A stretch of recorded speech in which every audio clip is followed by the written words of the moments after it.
today, entitled Be Sensitive to the People's Suffering. The Country Coordinating Committee of Migori Ncck Nyanza branch has met here at PEFA today, May 28, 2021, to transact statutory business and reflect on the state of the nation and the county. We now wish to share the following message to the resident of Migori County and the country in general. 1. Rising cost of living.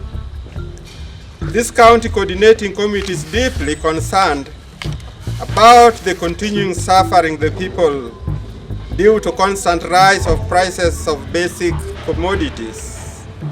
This is happening at a time when the incomes of the people have been depleted by the COVID-19 pandemic. We plead with the government to reverse the recent increase of taxes and price of fuel to give the citizens a chance to weather through this difficult period. Further, there is a strong need for transparency and accountability on the management of the COVID-19 response funds at national and local levels. So many families have lost loved ones to the disease, and many others are struggling to finance treatment of these infected.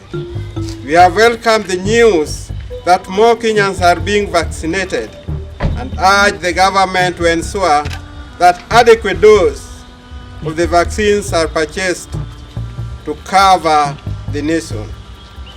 In the meantime, we warn all our brothers and sisters that ignoring the guidelines set by the Minister of Health is suicide. None of us is immune from this disease, and each has a personal responsibility to protect themselves and their neighbors. Fraudulent management of the funds should be speedily prosecuted and punished. 3. Constitutional Kenya Amendment Bill 2020.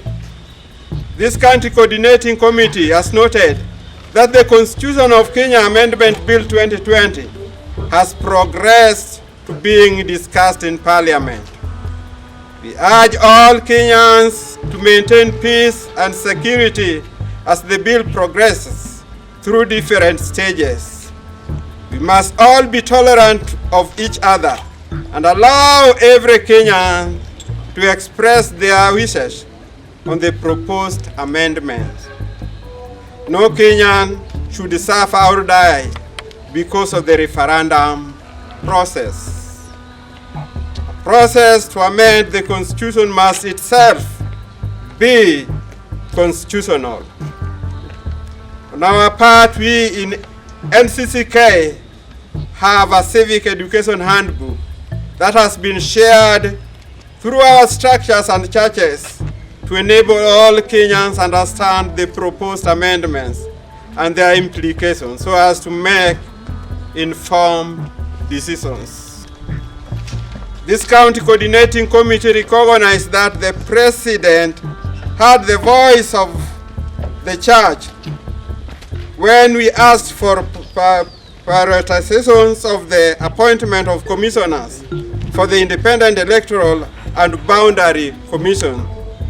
It is our hope and prayer that our cases touching on the panel for recruitment of the commissioners will be concluded speedily to ensure the process move forward.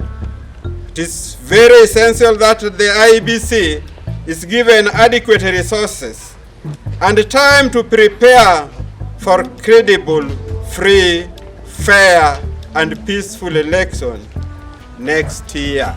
We continue to urge clergy and religious leaders to safeguard the pulpit from being used as campaign platform. We must not allow worship services to become toxic as politicians and aspirants use the places of worship as battlefield. This will be our contribution to reduction of the tension that are rising in the country as politicians and aspirants jostle to position themselves for next year's elections. I urge all Kenyans to reject all political actors who promote violence or engage in insults in their campaigns. In conclusion, as we conclude, we wish to join all Kenyans in the prayer we all make through our national anthem. O God of all creation, bless this our land and nation. Justice be our shield and defender. May we dwell in unity, peace, and liberty. Plenty be found within our borders.